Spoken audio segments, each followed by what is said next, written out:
फिर तेरी वो सुबह बन जाऊं। फिल्म सभा के बारे में बताइए, आप फिल्म के तरफ कैसे आकर्षित हुए, आप फिल्म में काम करना क्यों आपने चाहा, मतलब थोड़ा सा आपका बैकग्राउंड मिल जाता है। मेरे माता पिता, my mama she is been an actress all her life, Sheela Sharma उनका नाम है। और मेरे पिताजी हमारा होम प्रोडक्शन है तो वो सीरियल्स लिखते हैं, उन्होंने पहले 2 फिल्में भी बना चुके हैं, बहुत पहले वो लिखते हैं, प्रोड्यूस करते हैं, डायरेक्ट करते हैं।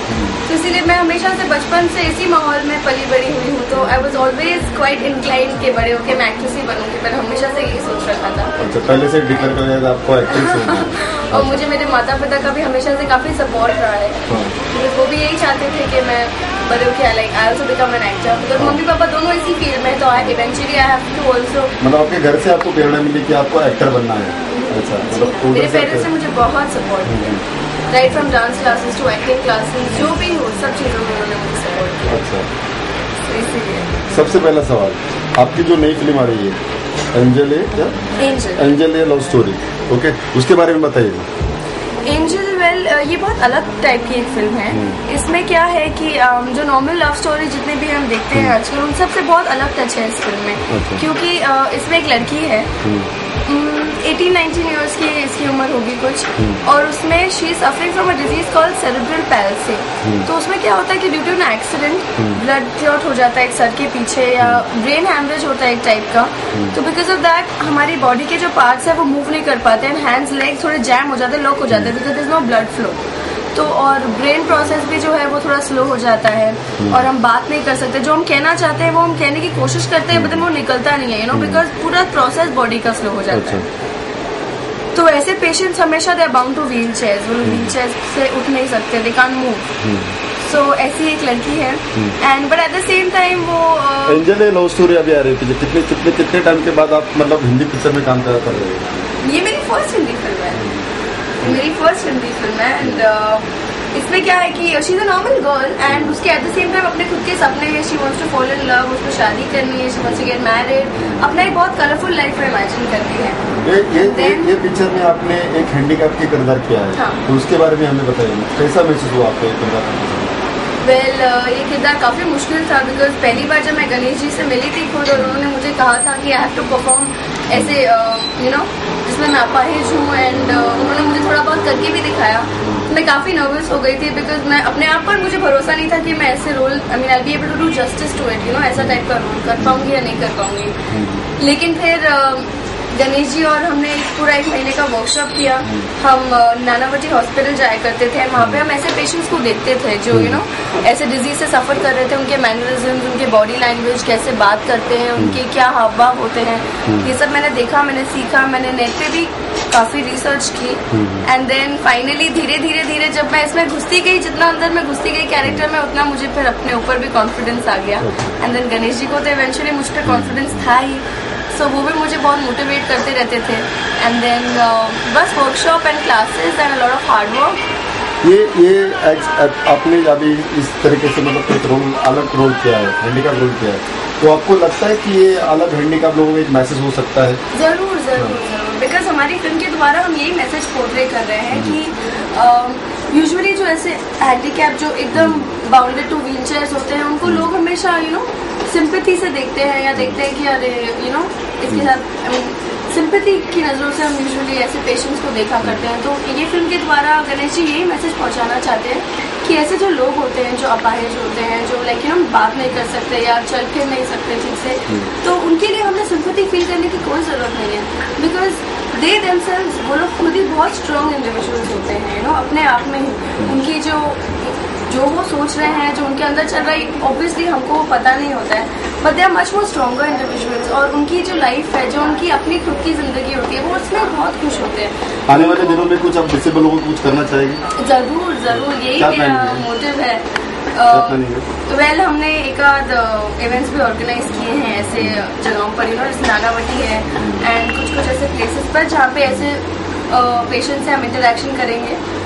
सो I am looking forward to that as of now. आपकी तमन्ना कौन से एक्टर के साथ काम करने के लिए? बहुत है, लिस्ट तो बहुत बड़ी है। फिर भी एक रहती है ना? शाहरुख के साथ, सलमान। अच्छा, अब मैं सबका नाम ले लूंगी ना, फिर ऐसे पूछेंगे तो कोई छूट नहीं जाए।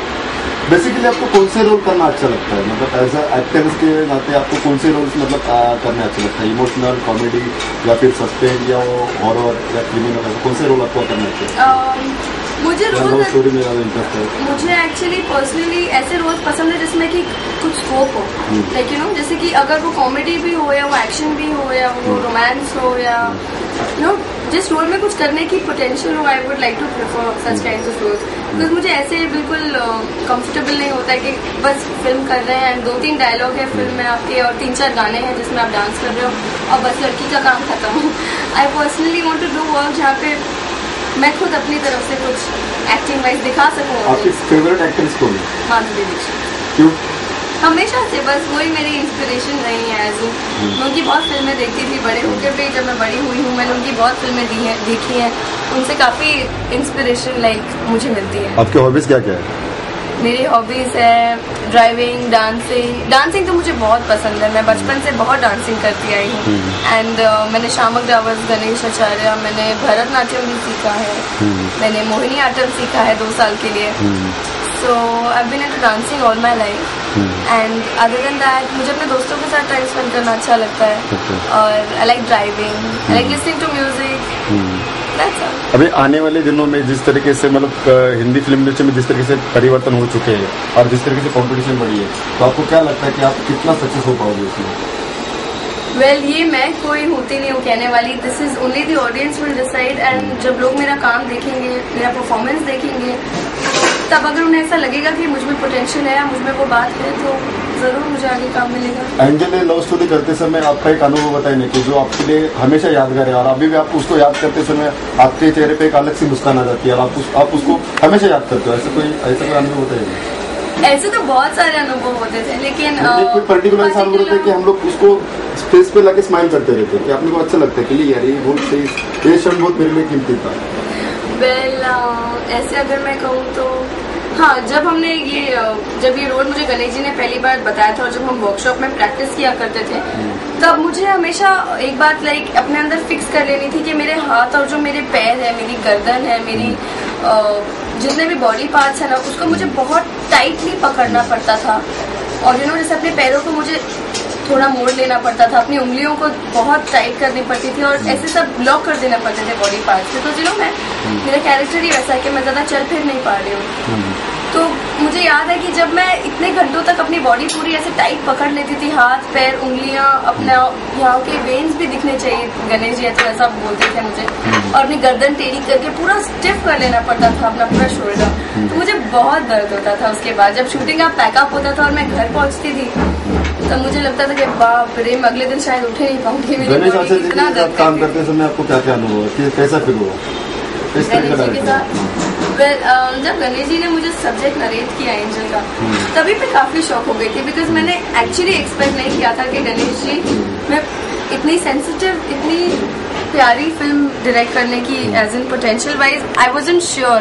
लेकिन जब मैंने उनका नरेशन सुना तो I was like completely taken aback, क्योंकि मैंने सोचा नहीं था कि वो इतनी सेंसिटिव फिल्म डायरेक्ट करेंगे। और जिस तरह से उन्होंने पूरी स्टोरी जब मुझे नरेट की तभी मैं समझ गई थी कि वो किस तरह से ये फिल्म को कंसीव करेंगे। आपकी पहली फिल्म है और आपको एक डिसेबल दिखाया, हैंडीकैप दिखाया गया है, तो आपको कैसा महसूस होता है इसके बारे में?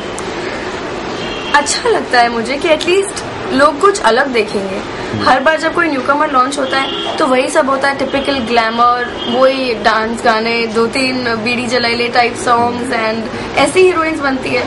तो एटलीस्ट ये एक अलग वे से, एक अलग पाथ के थ्रू मैं एंटर कर रही हूँ इंडस्ट्री में, जहाँ पे लोग ग्लैमर तो देखेंगे ही बिकॉज गानों में आई एम कम्प्लीटली ग्लैमरस, अच्छे कपड़े पहने, मैंने मेकअप किया है and eight the same time. इसके पहले डिसेबल के ऊपर काफी सारी फिल्में आ चुकी है, जैसे कि साजन हो गया, बाद में फिर आदि सदमा हो गया, सदमा है, ब्लैक है, बाद में गुजारिश है। ये सब फिल्म आने के बाद एक डिसेबल लोगों को नाम दिया गया है। वो डिसेबल फिल्म देखते फिर बाद में उनको नाम दिया, जैसे कि वो एल्बो लेके चलता है, उसको बोलते साजन जा रहा है। लास्ट में खामोश आए थे, उसको देख के कोई अगर डेमन डेप देखता था तो उसको बोलते नाना पटेगा जा रहा है। तो कभी ऐसा ना हो जाए कि ये कभी ऐसा आने वाले दिन में हो सकता है क्या, अगर ये एंजल लव स्टोरी होने के बाद ऐसा नहीं होना चाहिए कि ये जो मदरसा जा रहा है, ऐसा हो सकता है क्या? जरूर हो सकता है, क्यों नहीं हो सकता है, हो सकता है बिकॉज यही मैंने कहा ना कि जब लोग फिल्म देखेंगे, लेकिन उसकी वजह से काफी डिसेबल लोगों को तकलीफ भी होती है, जैसे कि अलग तरीके से उनको नाम दिए जाते हैं। अच्छा, उस तरह से नहीं, बिल्कुल नहीं। इसीलिए तो ये जब फिल्म लोग देखेंगे तब उनको यही पता चलेगा कि जो डिसेबल्ड फिजिकली हैंडीकैप लोगों की जो जिंदगी के जो ब्राइट पार्ट्स है, as a not the dull portion. Dull तो थोड़ा बहुत ऑब्वियसली वी अंडरस्टैंड, उनकी लाइफ थोड़ी डल होती है, लेकिन डल चीजें छोड़कर जो ब्राइटनेस है उनकी जिंदगी में, उस चीज को कैप्चर किए गणेश जी इस फिल्म में। तो उन्होंने सारी पॉजिटिव चीजें, जो उनकी खुशियाँ होती है, जो उनके फीलिंग्स होते हैं, जो सारी हैप्पी पॉइंट्स होती है ना उनकी लाइफ की, सिर्फ उसी चीजों को उन्होंने ध्यान में रखी है। एक फिल्म में कोई अच्छा गाना है क्या आपको याद, जो आपको मतलब सारे गाने अच्छे हैं, एक कोई गाना अच्छा है, कोई गुनगुना नहीं है? मैं गुनगुनाऊं, मेरी आवाज जो है हम लोग कर लेंगे कैमरा पे। नहीं, एक्चुअली मेरा फेवरेट सॉन्ग है फिर तेरी सुबह। सोनू निगम जी ने गाना गाया है, वही पिक्चर में। हाँ, और वो मेरा फेवरेट सॉन्ग है। वो ड्यूएट है मेरे और नीलेश के बीच में। अच्छा, नीलेश जी के साथ काम करते समय कैसा अनुभव है आपको? किस तरीके से मतलब कोऑर्डिनेशन चला था आपको? हमने जब वर्कशॉप की थी 1 महीने की, तब हमारी मुलाकात वहीं हुई थी। एंड मुझे पता चला धीरे धीरे कि वो भी बहुत हार्ड वर्किंग है। एंड सारे सीन्स को, जो उनके डांसेस होते थे, जितने भी चीज़ उनको दी जाती थी ना, जरा भी उनमें टेंट्रम्स नहीं था, because obviously being Sanjay Dutt nephew and coming from that background, फिर भी उसके अंदर कोई ऐसे चैचू नहीं था या वो नाटक नहीं करता था, बहुत कोऑपरेटिव था। एंड हमारा अच्छा एक रैपो बन गया था वर्कशॉप के टाइम में। तो I had a very good time shooting with Nilesh. Was a very supportive and friendly poster. आपको किस मकान तक पहुंचना आपकी एक चाहत है कि किस मकान तक जाके रुकने का, ये स्टेज अपने क्या बना कर रखा है? Sky is the limit for me. I mean, मैंने ऐसा कुछ सोचा नहीं है कि मुझे कहाँ जाके रुक जाना है। जितना मेरे में पोटेंशियल है मैं उतना आगे बढ़ूँ, होपफुली। इसके बाद कौन से डायरेक्टर के साथ आपको काम करना पसंद आएगा? वो भी लिस्ट काफी लंबी है। संजय लीला बंसाली है, करण जौहर है, अब्बास मस्तान है, राजकुमार संतोषी जी है। I mean obviously there so many, Nikhil Advani, so many. Like to work with everyone.